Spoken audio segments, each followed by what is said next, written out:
قال الله تبارك وتعالى في القرآن المجيد أعوذ بالله من الشيطان الرجيم بسم الله الرحمن الرحيم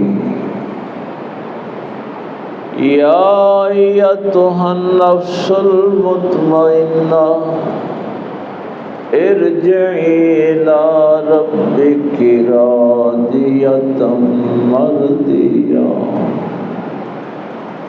فادخلي في عبادي وادخلي جنتي آمنت بالله صدق الله العظيم وصدق رسوله النبي الأمي الكريم ونحن على ذلك من الشاهدين والشاكرين والحمد لله رب العالمين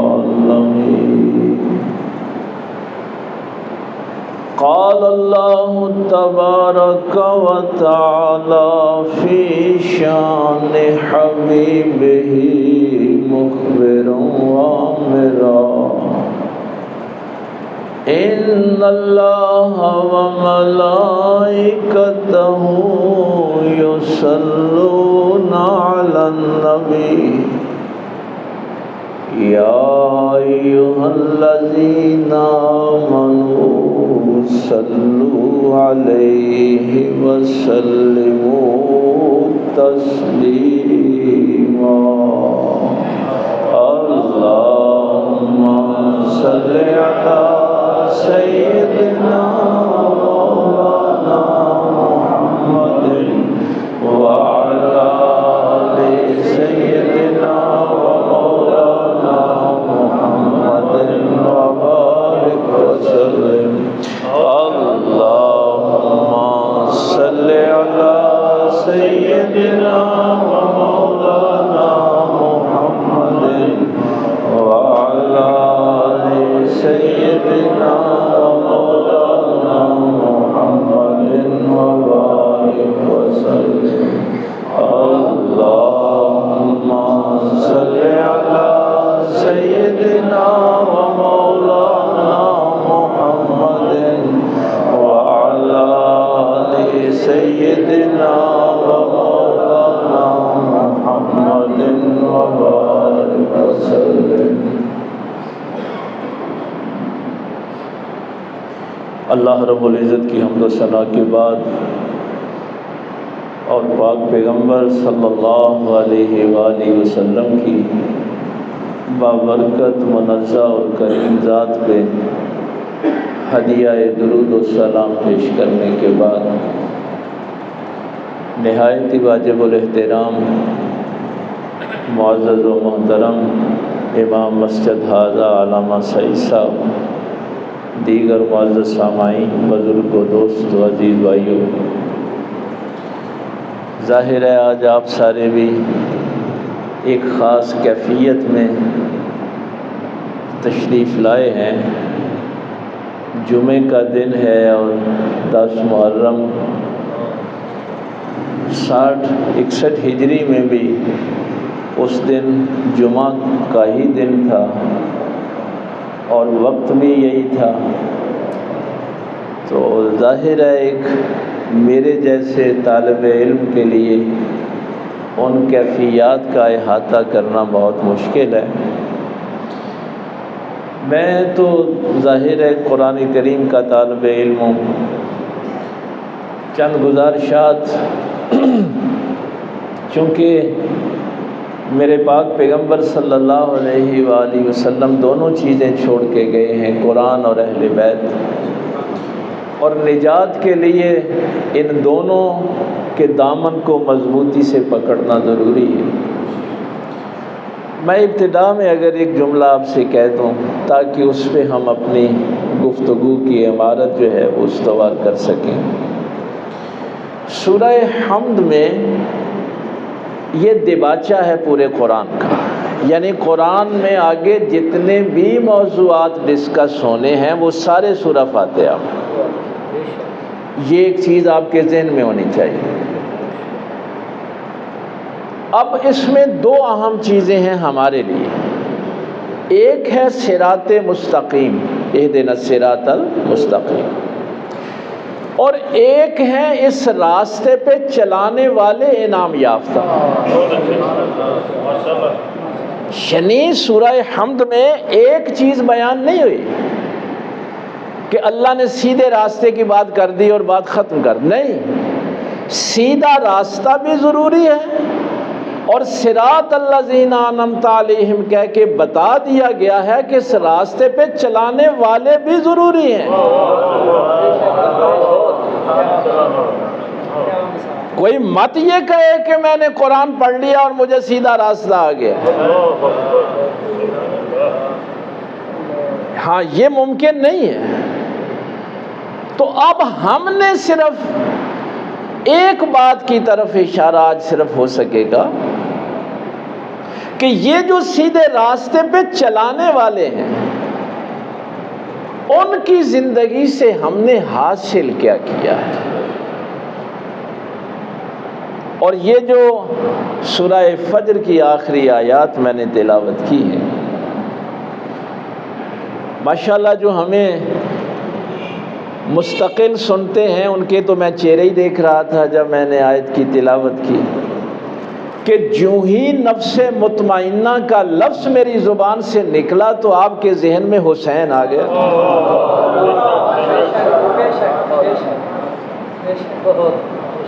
نفس مطمئنہ کا جو ہی قرآن کا یہ لفظ میں نے ادا کیا، یا ایتھا النفس المطمئنہ۔ ہمارے جو جدید عربی ہے نا، اس میں عقلیات کی بات ہوتی ہے، یہ ٹرم اب چلتی ہے ہمارے جدید عربی میں۔ آپ اپنی زبان میں اس کو ذہنیت کہہ لیں، چونکہ قرآن کریم کے الفاظ ہیں نا، کون کہاں تک پہنچتا ہے۔ انگریزی میں آپ اسے مائنڈ سیٹ کہتے تھے۔ اچھا چلو اس طرف بھی میں آتا ہوں، ذہانت میں اور ذہنیت میں بڑا فرق ہوتا ہے۔ یہ جو لفظ ہے نا دونوں، ذہانت اور ذہنیت، ذہانت اس جوہر، اس استعداد کا نام ہے کہ آپ کے سامنے اللہ کا کوئی حکم رکھا جائے تو آپ اس کو سمجھ سکیں۔ پاک پیغمبر صلی اللہ علیہ وآلہ وسلم کا کوئی حکم آپ کے سامنے رکھا جائے تو آپ اس کو سمجھ سکیں، اس کو کیا کہتے ہیں؟ ذہانت۔ یہ استعداد اللہ نے آپ سب کو دی ہے۔ ہر انسان کے اندر ایک کامل انسان موجود ہوتا ہے، وہ چاہے مرد ہو یا عورت ہو۔ ایسے ہی تو نہیں اس انسان کو بنا کے اللہ تعالیٰ نے فخر کیا تھا۔ انسان کامل ہر آپ سب میں موجود ہے، ہر مرد میں، ہر عورت میں۔ لیکن اگر آپ اپنے اس نفس کو ذلیل کر لیں، گندا کر لیں، گناہوں میں آلودہ کر لیں، اور یہ جو بات سورہ حمد میں بیان ہوئی تھی کہ سیدھے راستے کو بھی پہچانو اور اس راستے پہ جو چلانے والے ہیں ان کو بھی پہچانو، وہ انسان اپنے اندر کے انسان کو کامل بنا لیتا ہے جو ان کی اتباع کرتا ہے، جو صراط الذین انعمت علیہم کو پہچانتا ہے نا، وہ اپنے اندر کو انسان کامل بنا لیتا ہے۔ اب اگر کسی کی ذہنیت ہی یہ ہو، میں نے بس صرف 2 جملے کہنے، علامہ صاحب تو جلدی اس کو فالو کر لیں گے۔ اگر کسی کی ذہنیت ہی یہ ہے کہ میں نے سورج کو سیاہ کہنا ہے، تو اس کے سامنے آپ پورا قرآن بھی رکھ دیں، اس کے سامنے پیغمبر کی ساری سیرت بھی رکھ دیں، جو انوار کے پیکر کو خاک کا پیکر سمجھتے ہیں۔ اللہ نے کہا یہ پیکر نور کے پیکر ہیں، اور کسی کی ذہنیت میں یہ ہے کہ ہم نے ان کو خاک کے پیکر کہنے ہیں۔ وہ ذہنیت والا تو قرآن بھی پڑھے گا تو اس کو نہیں پتا اس راستے پہ چلانے والے کون ہیں، اس کو تو آج بھی یزید ہی رضی اللہ نظر آئے گا۔ تو یہ جو آپ کو فتنے نظر آتے ہیں، ان کا تعلق ذہانت سے نہیں ہوتا، ذہنیت سے ہوتا ہے۔ انہوں نے سوچ لیا ہے کہ ہم نے پیغمبر کو نور نہیں ماننا، ان کی اہل بیت کے انوار و تجلیات کو نہیں ماننا۔ نفس مطمئنہ، آپ ماشاءاللہ پڑھے لکھے لوگ ہیں، قرآن کریم کے حوالے سے ہمارے میں اخلاق کی جو کتابیں ہیں، آپ نفس کی 3 قسمیں کرتے ہیں نا جو قرآن کریم میں ہیں۔ او بھائی 3 قسموں کی بات ہوتی ہے نا، نفس امارہ، نفس لوامہ اور نفس مطمئنہ۔ یہی ہم اسکول کی کتابوں میں بھی پڑھاتے ہیں، لیکن عرفاء کے ہاں اس کی 5 قسمیں ہیں۔ ہاں علامہ صاحب یہ بھی آپ کے لیے، عرفاء کہتے ہیں کہ نفس کی 5 اقسام ہیں، بلکہ ہمارے کچھ عرفاء نے تو اس کی 7 قسمیں بھی لکھی، لیکن آج چونکہ پنجتن پاک کا ذکر ہے تو آج 5 تک ہی رہیں۔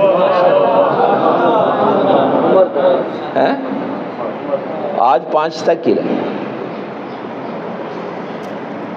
یہ حضرت یوسف علیہ السلام کا جملہ 13ویں پارے کی پہلی آیت، وَمَا أُبَرِّئُ نَفْسِي إِنَّ النَّفْسَ لَأَمَّارَةٌ بِالسُّوءِ۔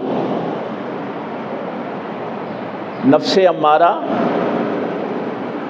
اور کیا جملہ ہے، یقین جانیے اللہ کے پیغمبر فرما رہے ہیں کہ میں اپنے نفس کو بری و ظلمہ قرار نہیں دیتا۔ وَمَا أُبَرِّئُ نَفْسِي، یار کیا اخلاقیات کی تعلیم اللہ کے نبی دیتے ہیں، کس معیار کی بات کی ہے۔ یہ نفس امارہ تو ضد کرتا ہے گناہ پہ، اللہ کی نافرمانی پہ ضد کرتا ہے، بلکہ پریشان کرتا ہے کہ ضرور کر یہ گناہ، اللہ کی یہ نافرمانی ضرور کر۔ اب آپ ان نیک لوگوں، ان انعام یافتہ لوگوں کے راستے پہ چل کے جب اس نفس امارہ کو نفس لوامہ بنا لیتے ہیں، لا اقسم بیوم القیامت ولا اقسم بالنفس اللوامہ۔ اب یہ نفس اللہ کو بڑا عزیز ہے۔ آج تو تفصیل کا موقع نہیں ہے، صرف اتنا سمجھیں کہ اس نفس کی اللہ نے قسم اٹھائی ہے جو غلطی کے بعد تمہیں لعن طعن کرتا ہے۔ ذرا تصور کریں، اللہ قسم اٹھا رہا ہے اس نفس کی۔ اب نفس لوامہ تک آپ پہنچے، ظاہر ہے راستے میں اور بہت سی چیزیں ہیں کہ نفس امارہ سے نفس لوامہ تک کیسے پہنچتے ہیں۔ چلو اس میں میں صرف مقاصد قرآن میں سے ایک مقصد آپ کو عرض کر دوں کہ آپ نفس امارہ سے نفس لوامہ تک پہنچتے کیسے ہیں۔ ایک چیز تو آج سیکھ لیں نا بھائی، دیکھیے پورے قرآن کے مقاصد جو ہیں وہ تو ایک طرف، ہر سورہ جو ہے اس کے کچھ مقاصد ہیں، ہر آیت کے کچھ مقاصد ہیں، لیکن اس سارے قرآن کا ایک مقصد جو سب نے بیان کیا وہ یہ ہے کہ اس قرآن کو نازل کرنے کا مقصد انسان کی تربیت ہے۔ وہ جو میں رمضان شریف میں بھی آپ سے کہتا تھا کہ کسی کو یاد ہے کہ کسی نے کبھی اس نیت سے اس قرآن کو کھولا ہو کہ یا اللہ مجھے اس سے ہدایت دے۔ یہ تربیت کے لیے کتاب نازل ہوئی ہے، انسانی تربیت کے لیے۔ اور انسانی تربیت کون کرے گا؟ من النبیین والصدیقین والشہداء والصالحین۔ معلمین کا بھی ذکر کیا ہے، یہ کریں گے تربیت تمہاری۔ لِيَقُومَ النَّاسُ بِالْقِسْطِ، یہ نفس ہمارا جو آپ کو کہتا ہے نا کہ رشوت ضرور لینی ہے، ظلم ضرور کرنا ہے، پینٹ پر آمادہ، یہ نفس ہمارا ہے جو آپ کو ظلم پر آمادہ کرتا ہے۔ اور کربلا کی ساری داستان کیا ہے کہ ظالم کے سامنے سر نہیں جھکانا۔ ایک جملے میں یہی ہے نا۔ اور بھائی اللہ فرماتا ہے کہ ہم نے یہ کتاب اور نبی اس لیے بھیجے ہیں کہ انسان آپس میں عدل سے رہیں۔ لِيَقُومَ النَّاسُ بِالْقِسْطِ، ایک مقصد قرآن یہ بیان کر رہا ہے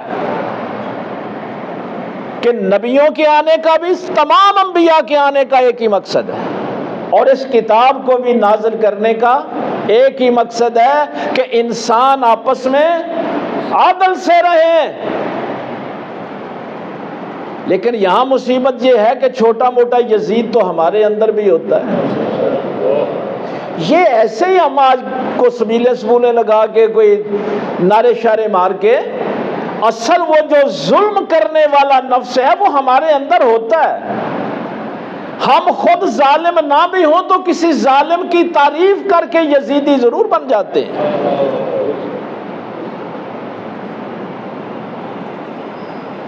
ہر وہ شخص یزید ہے جو ظلم کرتا ہے، یا ظلم کو پسند کرتا ہے، یا ظلم پہ راضی ہوتا ہے۔ جنہوں نے امام حسین رضی اللہ تعالیٰ عنہ کی شہادت کے لیے راہ ہموار کی وہ بھی لعنتی ہیں، جنہوں نے شہید کیا وہ بھی لعنتی ہیں۔ یہ اہل سنت کا عقیدہ بتا رہا ہوں آپ کو۔ جنہوں نے تعاون فراہم کیا وہ بھی لعنتی ہیں، اور جو اس شہادت پہ راضی ہوئے وہ بھی لعنتی ہیں۔ یہ ہے اہل سنت والجماعت کا عقیدہ۔ اہل سنت اپنے پیغمبر کے ساتھ کھڑے ہیں صلی اللہ علیہ وآلہ وسلم۔ ہمارے گھر میں تو ماں بیٹے اور بیٹی کو ایک جیسا نہیں سمجھتی، ہم نے معاشرے میں عدل قائم کرنا ہے۔ یہ یزید تو ایک ماں کے اندر بھی ہوتا ہے کہ اچھی چیز میں اپنے بیٹے کو دوں۔ جو خوشیاں اپنے بیٹے کی ماں دیکھنا چاہتی ہے، کیا وہ بیٹی کی بھی دیکھنا چاہتی ہے؟ تو ایک یزید چھوٹا موٹا تو ہمارے اندر بھی ہوتا ہے۔ اس لیے یہ معاشرہ حسینی نہیں بن رہا۔ اقبال تو رویا تھا اس بات پہ، قافلہ حجاز میں ایک حسین بھی نہیں۔ یہ حسین حسین کے نعرے مارنا، اقبال تو کہہ رہا ہے کہ یہ 57 اسلامی ممالک جو ہیں، یہ پورا جو حجاز کا قافلہ ہے، اس میں ایک حسین بھی نظر نہیں آ رہا۔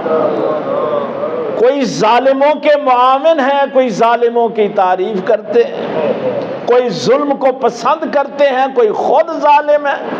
پتہ بھی ہوتا ہے کہ یہ حق میرے بھائی کا ہے، لیکن ہڑپ کر جاتے ہیں اور امام حسین کے نام کی سبیل لگا لیتے ہیں۔ نفس امارہ سے نفس لوامہ کے سفر میں عدل ضروری ہے۔ جو شخص عدل نہیں کر سکتا، اپنی ذات سے شروع کریں۔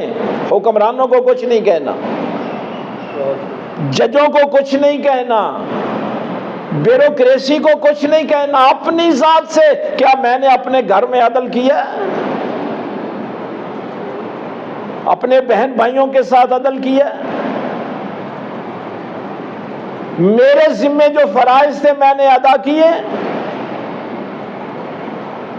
تو ابھی تو نفس امارہ سے نفس لوامہ تک نہیں پہنچے۔ عدل عدل کے ذریعے سے قرآن کہتا ہے امن تک پہنچو.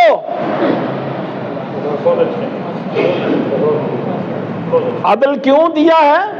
او بھائی آپ کہتے ہیں نا یا ایھا الذین آمنو، جب ہم پڑھتے ہیں تو آپ کا فوری دھیان جاتا ہے کہ اللہ ہمیں مومن کہہ رہا ہے.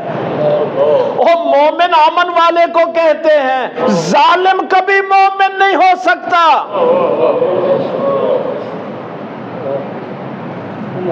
ظالم مومن نہیں ہوتے، عادل مومن ہوتے ہیں.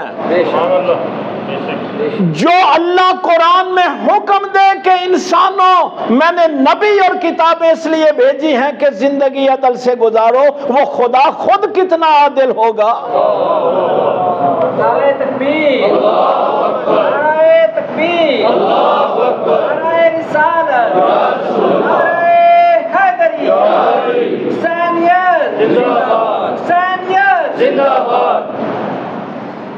مسئلہ نمازوں کا تو نہیں تھا،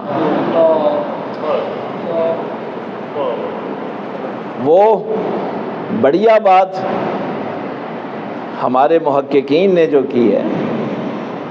مسئلہ مثلا جب فرشتوں نے کہا تھا نحن نسبح بحمدک ونقدس لک، یا اللہ اگر تسبیح چاہیے تو وہ تو ہم کر رہے ہیں.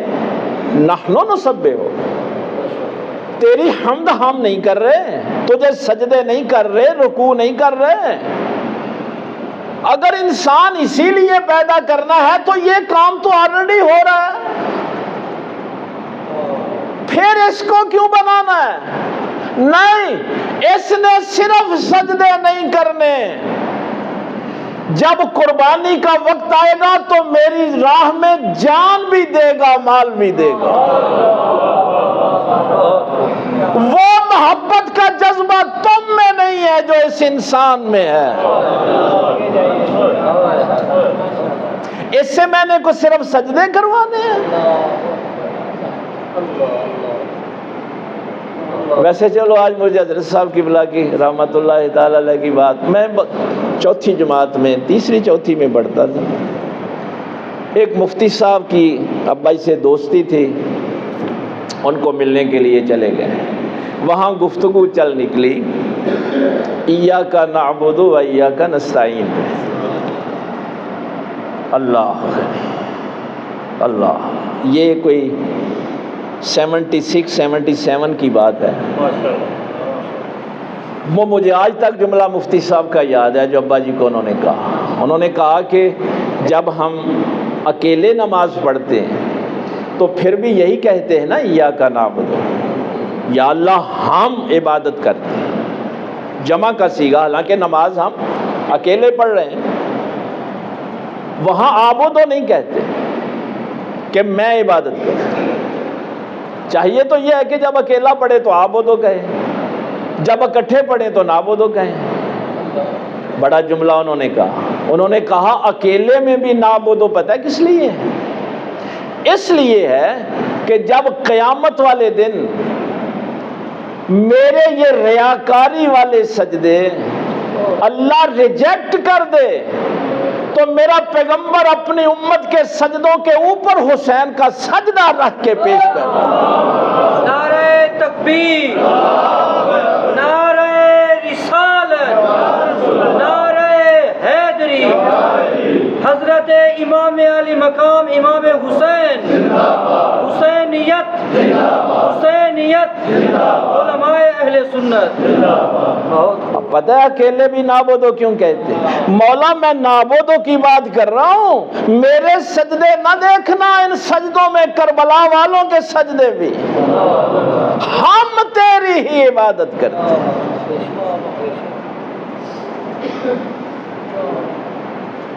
کیا یہ چیزیں جو تو عدل کے بغیر ہر وہ شخص یزید ہے جو ظلم کرتا ہے، چھوٹا کرے بڑا کرے، کسی پہ کرے، اس کو نفس لوامہ عطا نہیں ہوتا.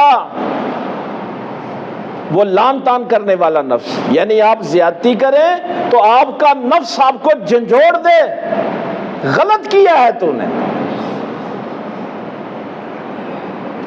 اب وقت پھر کم رہ جاتا ہے، میرا گھڑی کی طرف دھیان، میں نے چاہتا تھا کہ اس کے آگے ایک دو چیزیں عرض کر۔ اب یہاں جب آپ ان رہنماؤں کی بتائے ہوئے اصولوں، ان کی زندگی کے مطابق ان کی پیروی کرتے ہیں تو آپ کا نفس پروان چڑھ کے نفس مطمئنہ ہو جاتا ہے۔ پھر نفس مطمئنہ کی یہ تو قرآنی اصطلاحیں ہیں ساری۔ نفس مطمئنہ کی بس صرف ایک بات سمجھ لیں، ایک بات سمجھ لیں۔ میرے خواجہ غریب نواز نے ایک جملہ کہا تھا، آپ حدیث تو سنتے ہیں نا، حسین منی وانا من الحسین۔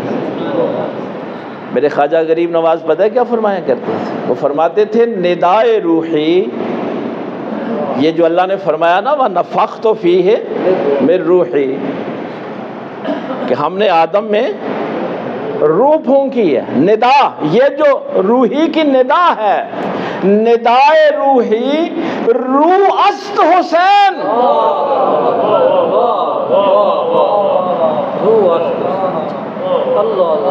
وہ امر ربی کیا تھا؟ آدم کو یہ جو ندائے روحی کہا گیا تھا، اب اس کو دیکھو، حسین منی وانا من الحسین۔ ندائے روحی روح است حسین۔ سارے انبیاء اسی کلمے کی تبلیغ کرتے رہے۔ نفس مطمئنہ، جس نفس میں اضطراب نہیں ہوتا، نہ خوف کا نہ امید کا۔ وقت کم رہ گیا، میں نے صرف اب جملوں میں یہ ساری باتیں عرض کرنی۔ نہ خوف کا نہ امید کا اضطراب، امید کا بھی اضطراب ہوتا ہے، خوف کا بھی اضطراب ہوتا ہے۔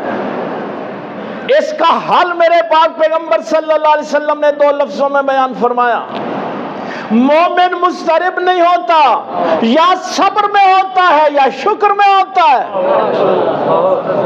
جس کا نفس صبر اور شکر میں رہے وہ نفس مطمئنہ ہوتا ہے،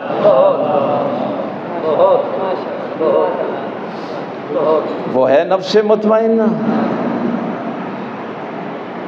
ہائے ہائے ہائے، ہمیں تو چھوٹا سا خطرہ ہو نا نقصان کا تو ہمارا تو اطمینان برباد ہو جاتا ہے۔ یہ نفس مطمئنہ جس کو اللہ آواز دے رہا ہے، یا ایتھا النفس، کیا شان ہے اس نفس کی۔ میں نے شاید پہلے بھی کسی موقع پہ کہا تھا کہ مجھے اس لفظ کی سمجھ انا للہ و انا الیہ راجعون۔ میں صرف یہ مثال کربلا والوں سے رہنمائی لیں۔ حر کے گھوڑوں کو پانی کی ضرورت ہے تو حسین نے عدل کیا ہے، دشمن کو بھی پانی پلایا ہے۔ انہوں نے 2 محرم کو نہر کے کنارے خیمے نہیں لگانے دیے۔ نمازیں وہ پڑھتے ضرور ہیں لیکن وہ اسلام نہیں جو محمد الرسول اللہ لے کے آئے۔ یہ دونوں اسلام، مجھے تو صوفی برکت علی صاحب رحمۃ اللہ تعالی علیہ کا، وہ ہمارے سلسلے کے چشتی صابری بزرگ ہیں، کسی نے پوچھا آپ کس فرقے سے تعلق رکھتے ہیں تو حضرت صاحب نے فرمایا کربلا کے بعد تو 2 ہی فرقے ہیں، یا حسینی ہیں یا یزیدی ہیں۔ کربلا نے تو کوئی اور فرقہ رہنے ہی نہیں دیا۔ کربلا نے نہیں، وہ تو لائن لگا دی اب کربلا والوں نے۔ آپ نے ان کربلا کے دنوں میں بھی عدل کا دامن ہاتھ سے نہیں چھوڑا، چونکہ اللہ کا حکم ہے انسانوں آپس میں عدل سے رہو۔ نفس مطمئنہ، اطمینان والا نفس جس میں اضطراب نہیں ہوتا۔ یہ باتیں کہنی بڑی آسان ہے، یقین جانیں۔ کبھی اس ظہر کے وقت کا تصور لائیں ذہن میں کہ زینب کے دونوں بیٹوں کی لاشیں گنج شہیدہ میں، امام جب بھی کوئی لاشا اٹھا کے لاتے تھے تو ایک خیمہ مختص تھا، اس کو گنج شہیدہ کے وہاں لا کے رکھ دیتے تھے۔ کسی کے دل میں کوئی مغالطہ نہیں تھا، کوئی اضطراب نہیں تھا۔ اب ایک ماں کے دونوں بیٹوں کے لاشیں پڑے ہوں اور نماز کا وقت ہو جائے، ماں ان کے ماتھے پہ بوسہ دے کے کہے کہ میں نماز نہیں چھوڑ سکتی۔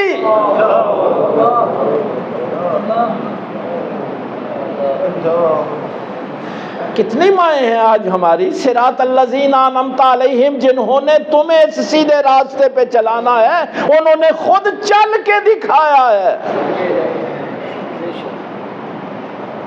آج کل تو مائیں کہتی ہیں کوئی نہیں گل ستا ہے دی خیر ہے۔ ہماری مائیں بہنیں بیٹیاں،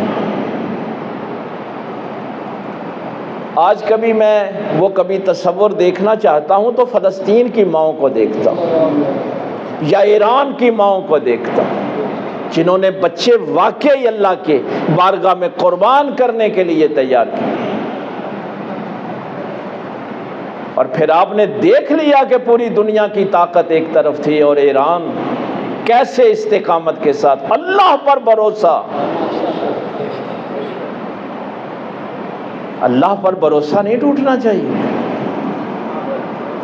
اب مجھے یہ بتائیں، جب کوئی فوت ہونے لگتا ہے تو اپنی اولاد بھائی کے سپرد کرے تو کس لیے کرتا ہے؟ کہ اس کی زندگی کی حفاظت کرنا، اسی لیے کرتے ہیں نا، یہ بچے تمہارے حوالے۔ ہائے ہائے، جب امام قاسم نے آ کے اجازت مانگی تھی تو امام حسین رضی اللہ تعالیٰ عنہ کا وہ جو کیفیت تھی جو اہل بیت اطہار بیان کرتے ہیں کہ یہ موقع تھا کہ جب امام حسن کا وصال ہونے لگا تھا تو بیٹا وہ بھائی نے میرے سپرد کیا تھا اس کی زندگی کی حفاظت کرنا، میں تجھے قتل ہونے کے لیے بھیج دوں۔ جب ضد بڑھی تو پھر کہا جاؤ اپنی ماں سے اجازت لے لو، اور امام قاسم نے کیا جملہ کہا چچا جان اماں نے ہی تو بھیجا ہے۔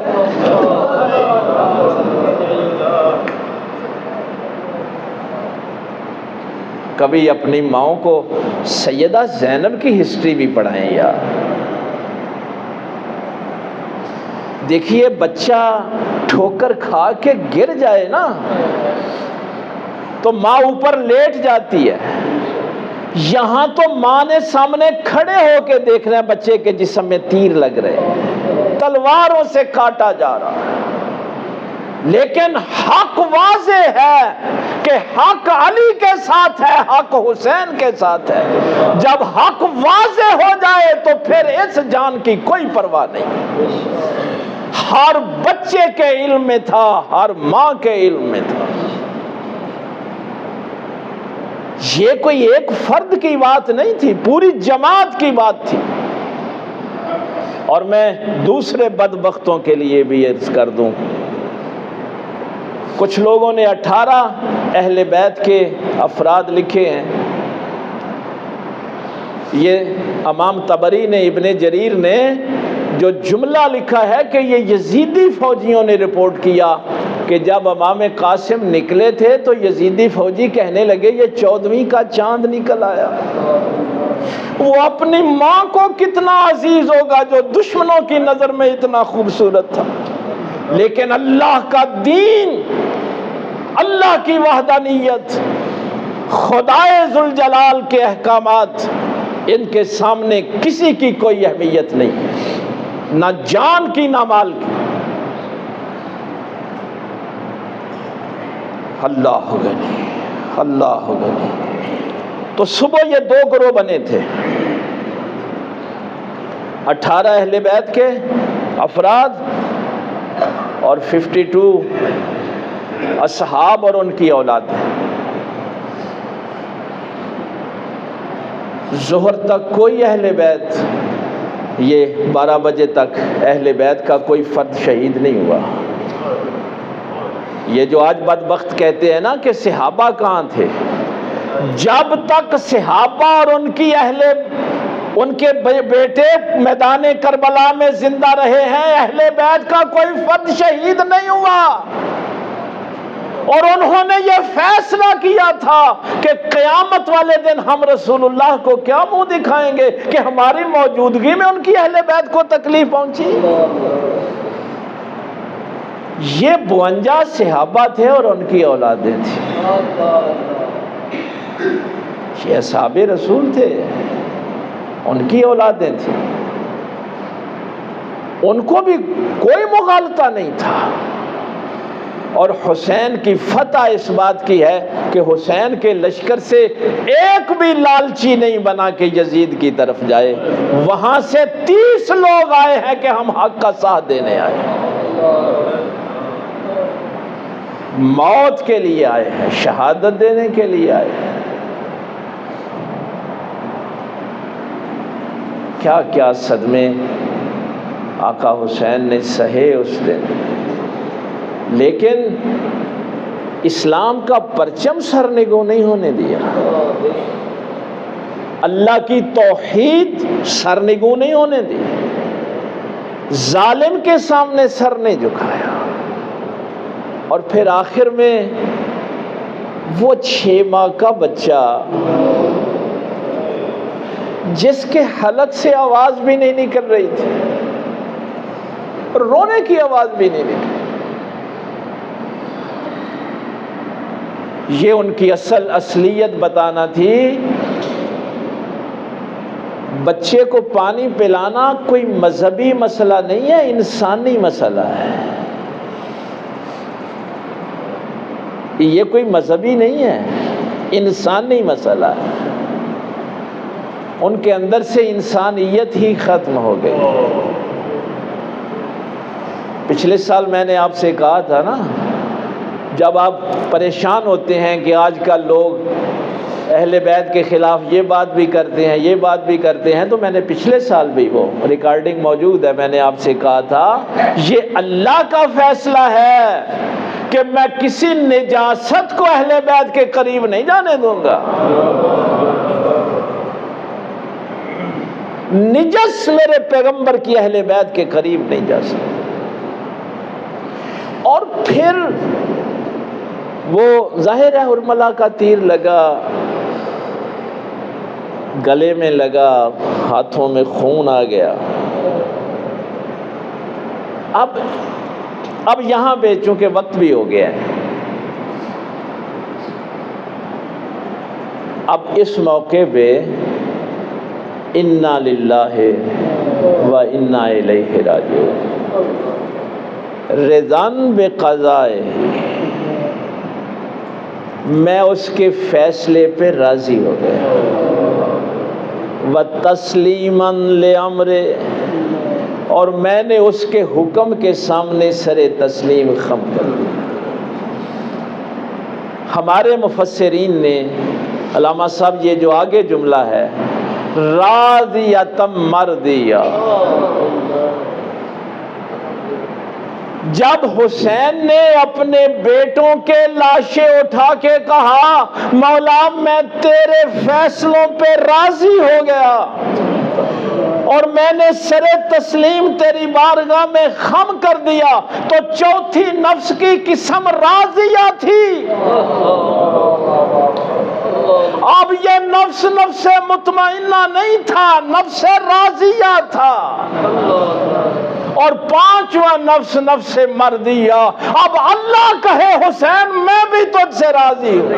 نعرہ تکبیر، نعرہ رسالت، نعرہ حیدری، عظمت امام علی مقام، عظمت امام حسین، حسینیت، حسینیت، حسینیت.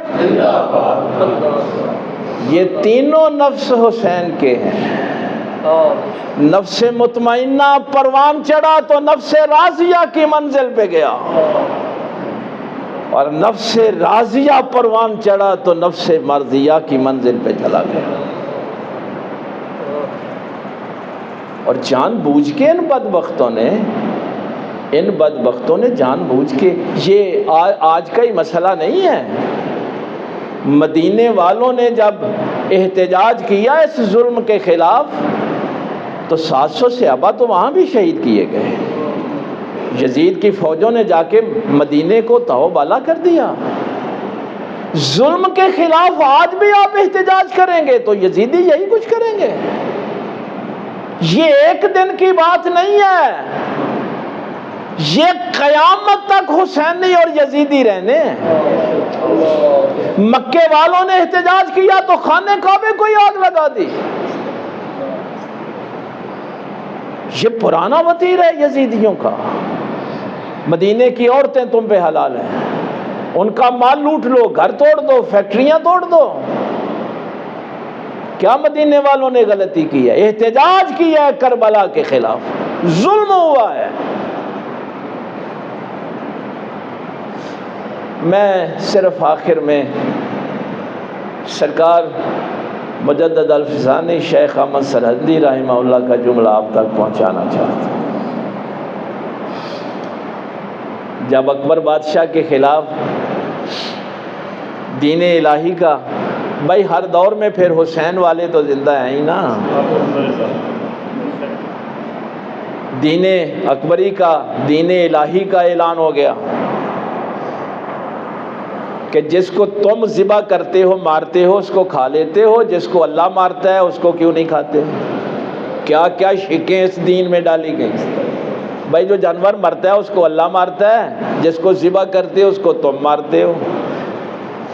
یہ دین الہی جو اکبری دین ہے اس کی باتیں آپ کو بتا رہا ہوں۔ مجدد الفسانی رحمہ اللہ کھڑے ہو گئے، گوالیار جیل کی تاریخ پڑھیں، بہت ظلم ہوا، کوڑے مارے گئے، ہڈیاں نظر آنے شروع ہو گئیں، گوشت اڑا دیا گیا۔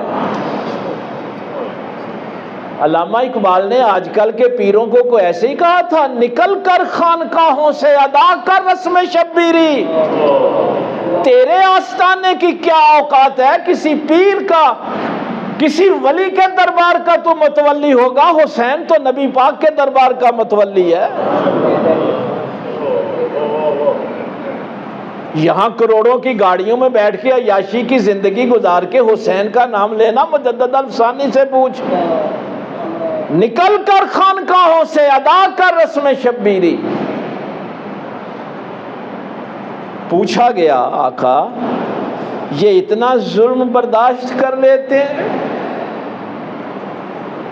اب تو جسم پہ گوشت بھی نہیں رہا، جسم سارا زخمی ہو گیا، اکبر کو سجدہ کر لیں۔ بھائی بات ہر جگہ سجدے کی ہے، ہر جگہ بیعت کی ہے۔ کہنے لگے انسان ہوں، کبھی کبھی ٹوٹ جاتا ہوں، ظلم برداشت نہیں ہوتا، لیکن پھر جب سیدہ کا وہ جملہ یاد آتا ہے کہ ہمارے اوپر 10 محرم کو اتنی مصیبتیں پڑی کہ اگر کسی دن پہ پڑتی تو وہ رات ہو جاتا، سیدہ کا وہ جملہ مجھے حوصلہ دیتا ہے، کربلا والوں کا وہ جملہ مجھے حوصلہ دیتا ہے۔ آج بھی جو حق پہ کھڑے ہیں ان کی رہنمائی کربلا والے کر رہے ہیں۔ شاست حسین، بادشاست حسین۔ یہ پھر مجھے کبھی بتانا، خواجہ غریب نواز پہلے نجف گئے تھے، مولا علی کے در سے اجازت لی تھی کہ میں حسین کی بارگاہ میں ہدیہ پیش کرنا چاہتا ہوں، علی سے اجازت لے کے کربلا آئے تھے اور آ کے امام حسین کی قبر کے سامنے یہ کہا تھا، شاست حسین، بادشاست حسین، دین است حسین، دین پناست حسین، سرداد نداد دست در دست یزید۔ حقا کہ بنا لا الہ الا انت۔ اللہ عمل کی توفیق دے۔